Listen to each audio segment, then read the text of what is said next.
I mean, that's its market operation. They want maximization of profit. They would want to maximize profit as much as they want. We think that it is not good for the health of the entire country if a select group of people decide that they will make the system for what it's worth. Is that a bad suggestion? And so today I have received a copy of a petition written by the Association of Ghana Cement Manufacturing, whatever. Pretty insulting. Dr. Amwa Dawson, he writes to Parliament, tells the Parliament to order me to take back my document and to consult with him, and that what I'd done was not respectful or something, because I hadn't told him. You know, sometimes you got to be careful when some of these things come about. But he's a PhD, he's a doctor, so reading and comprehension shouldn't be a problem for him. He should go and read the Constitution.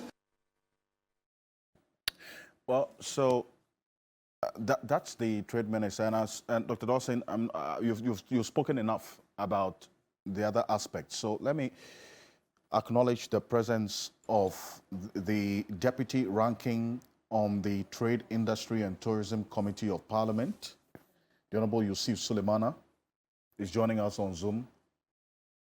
Honorable, good morning. Thank you so much for joining us here on Key Point.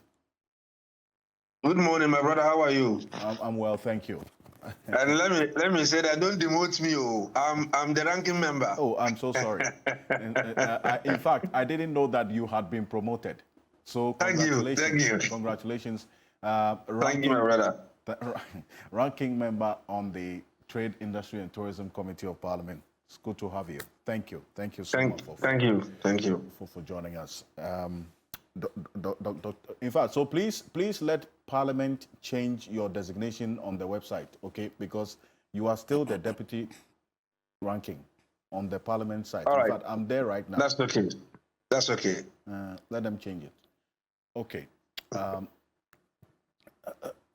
In fact, Professor Gyampo, start off with you. Hearing what the manufacturers have just indicated, the detail they have given, the basic reason for this increment we've seen in cement price over the last 2-3 months is the cedi depreciation, because clinker, which is a major component in cement manufacturing, all of it is imported. And as a result, they cannot do anything about it. The minister thinks otherwise. He wants an LI in place to check price regulation. You know, Alfred, it's a difficult situation. And we will have to balance patriotism with the need for all of us to also be responsive to the realities on the ground. Look, if the cedi continues to depreciate, and if manufacturers are going to be important to be able to manufacture, definitely the depreciation of our currency would have an impact on the way they price their commodities or their final products. But in my view, the hikes in the final products that are sold to us, the hikes in the pricing of the final products that are sold to us must be commensurate with, well, the difficulties that the currency is suffering. And what I've seen in our part of the world is that people hide under the cloak of the difficulties of the currency to be unpatriotic and to want to milk Ghanaians dry. Look, let's go to when COVID broke. Everybody was looking for PPEs. And we know how some Ghanaians suddenly hiked the pricing of sanitizers. Okay, So, people would always want to look. My local watches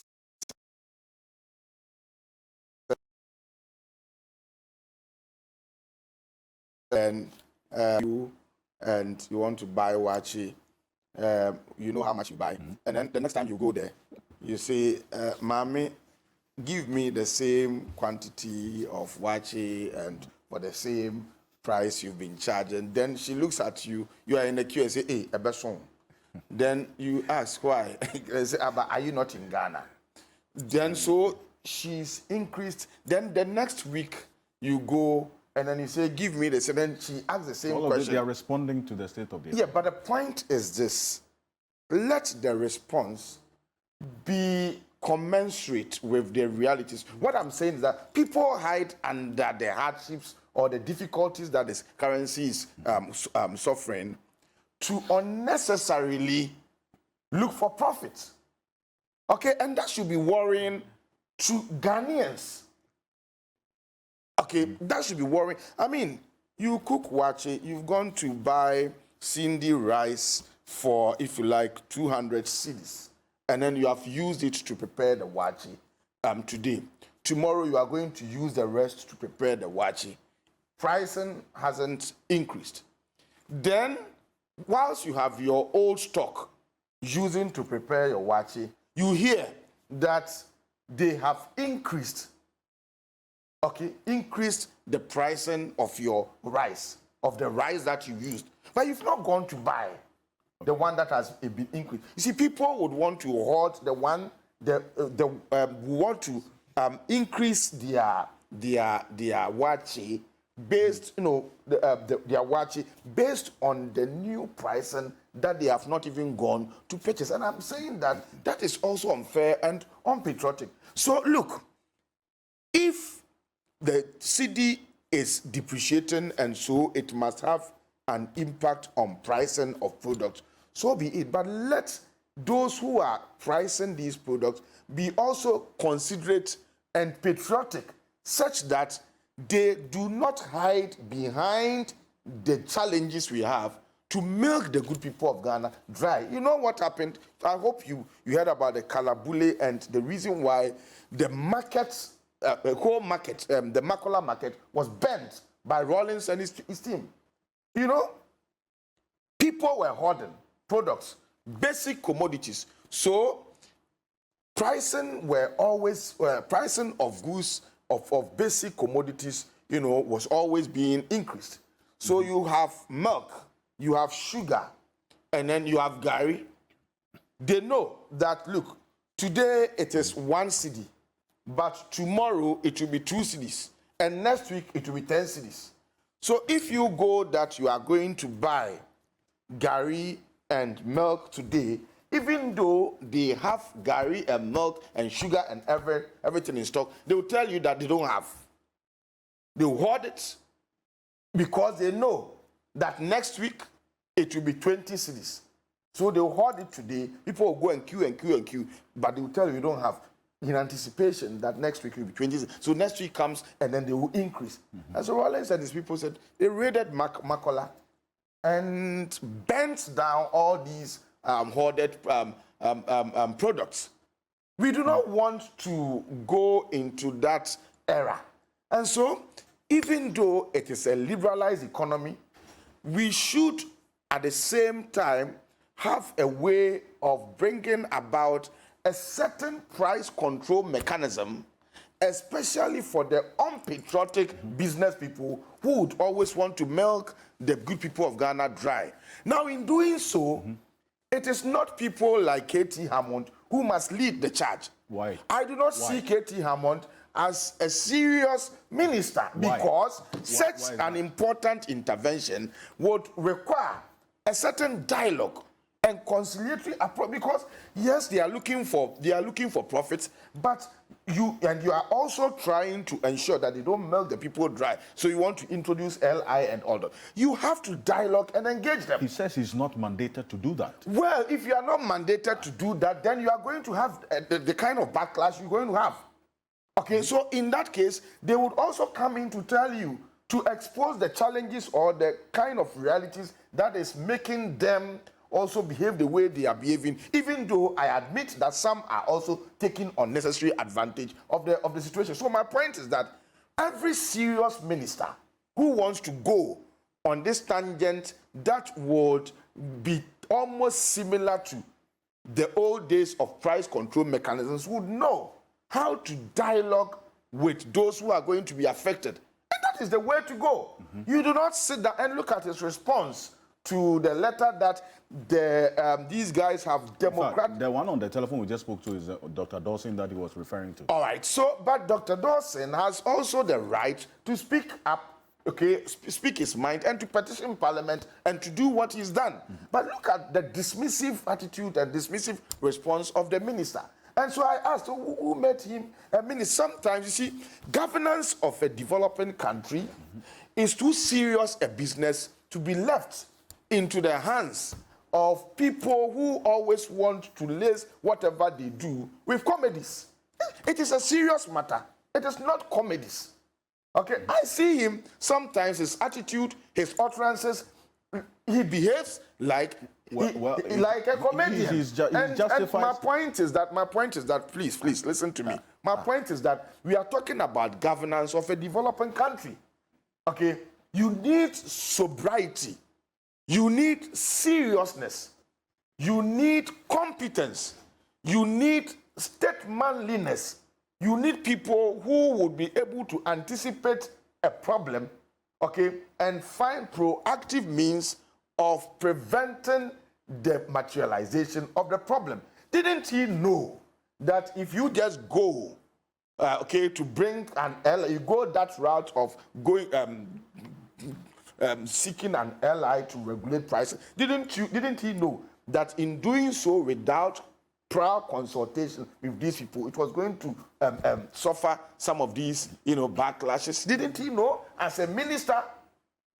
Okay, so he should have been proactive. And in my view, you see, appointments, ministerial appointments in our part of the world, okay, is not dependent on competence.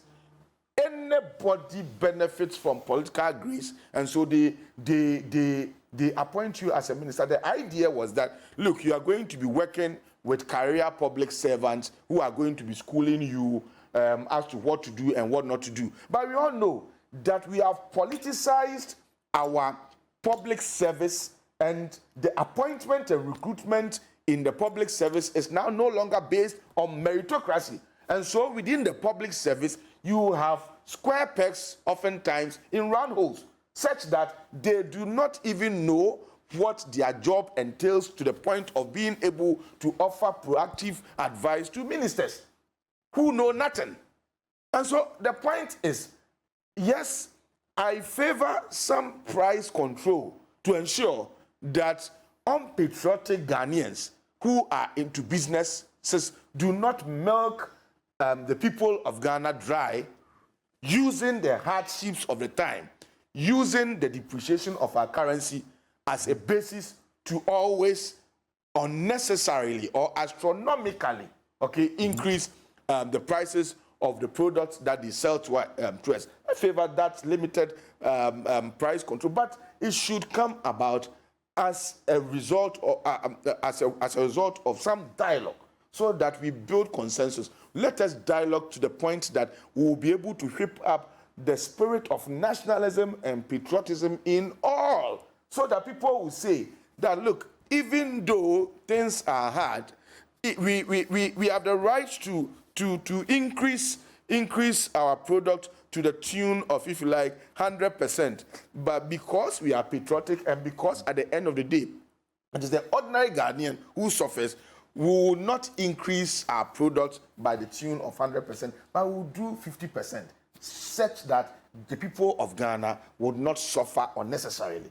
It is through dialogue that you'll be able to whip up this kind of sentiment in manufacturers and in people. You don't impose, but let us also warn, okay, the good people of Ghana, especially those who are in business, that their incessant increases, astronomic increases, using the basis of using the challenges we have, okay, to increase the pricing of their products, sometimes unnecessarily, would one day also receive a certain backlash from the people of Ghana. If people feel that you are doing it and you are doing it too much, you know, so there's no regulation. You go and buy it and then sell it in there. So who determines? I mean, that's why they were saying, I mean, one pricing is like this, another price, you go to this market is like that. People arbitrarily are increasing pricing, and they are all hiding under the cloak of, oh, why? Things are hard, things are difficult. Why are you not in Ghana? Don't you know what is good? I mean, that's the refrain, that's the cliche. If you go and things have been astronomically increased, then the only defense is, why are you not in the country? Don't you know what is going on? But we cannot allow unpatriotic people to continue on that tangent, or to continue using that refrain, that bogus refrain of saying, are you not in Ghana? Don't you know what is going on? To be inflicting hardships on us.